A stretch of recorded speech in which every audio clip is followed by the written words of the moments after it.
E traçar uma linha de raciocínio e reflexão entre a sociedade, a Constituição e o ser humano.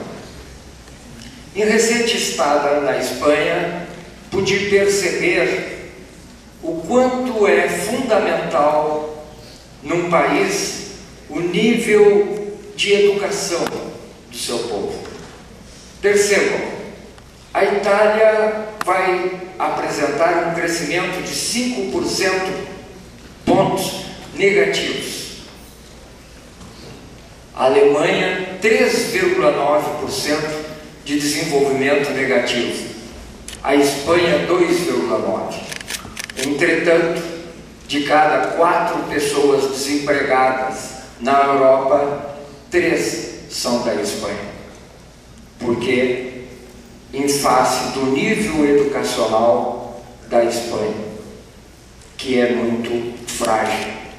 Pude perceber também que existe uma prioridade quando há um discurso dos governantes em saber simplesmente quem perdeu ou quem ganhou, e não uma perspectiva da nação.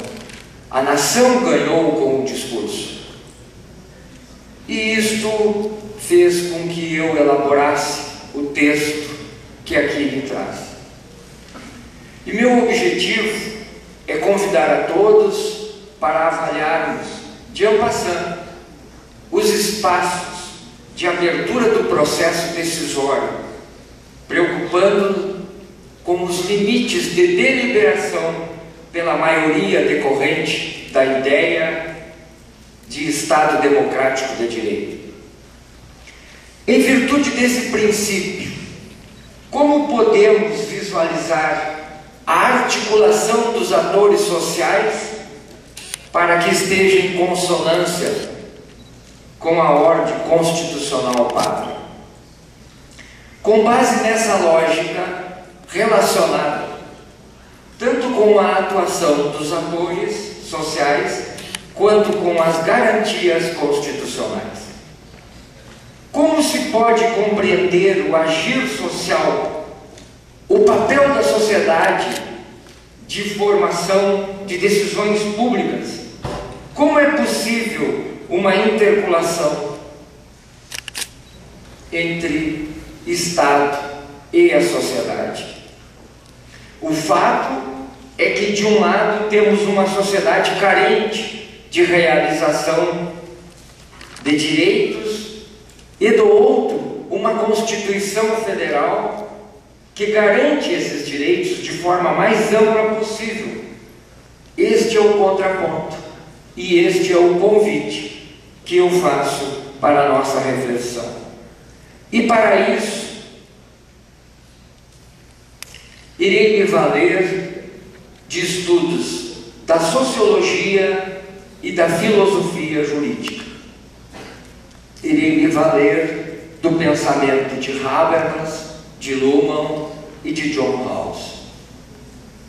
Habermas desenvolve o caminho da legitimação do sistema jurídico, capaz de possibilitar a convivência humana de acordo com a evolução da opinião na esfera da sociedade civil, até chegar à esfera pública, política em uma sociedade democrática e, consequentemente, em um Estado democrático de direito capaz de ensejar a justiça.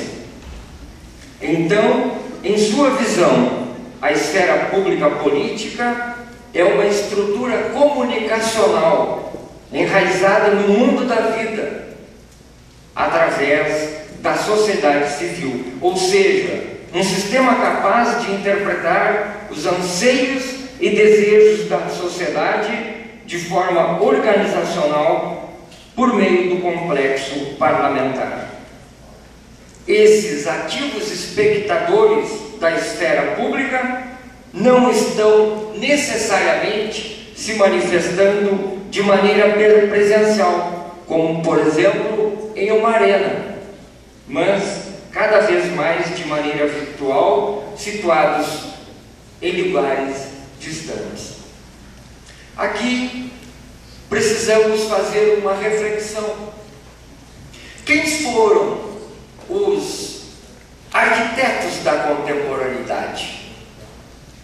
Porque nós vamos falar sobre a sociologia do direito, a filosofia do direito, e aí encontramos o paradoxo entre os espectadores e as expectativas.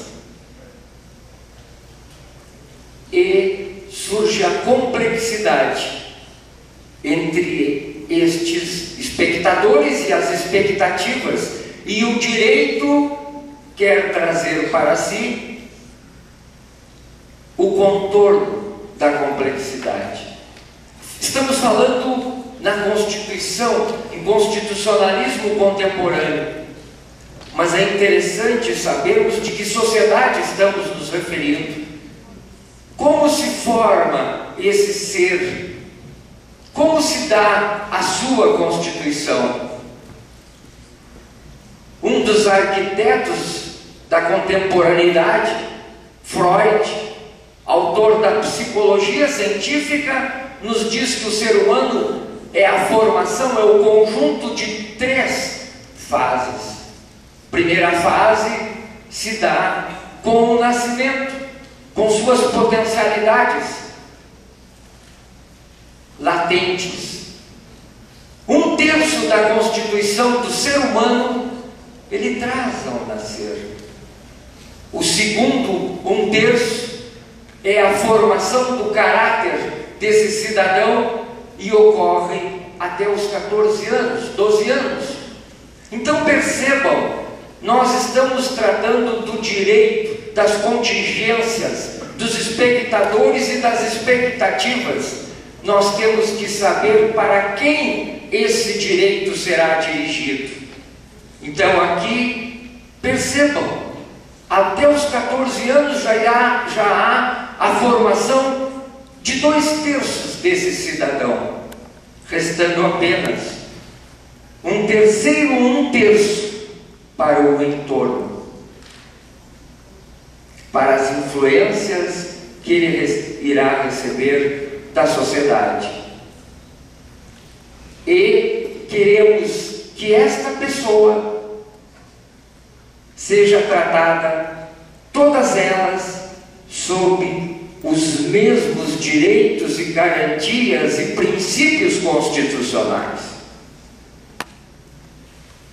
Então, uma questão que na Europa está sendo muito levantada, e fiquei feliz ao ler isso, porque particularmente escrevi um artigo 3 meses antes de sair do Brasil sobre a importância da família na constituição do ser humano e qual a preocupação que a constituição do país ou dos países dá e se preocupa com a família, porque o direito, sua complexidade, sua dupla convergência, já recebe um cidadão da família. Continuemos nossa reflexão.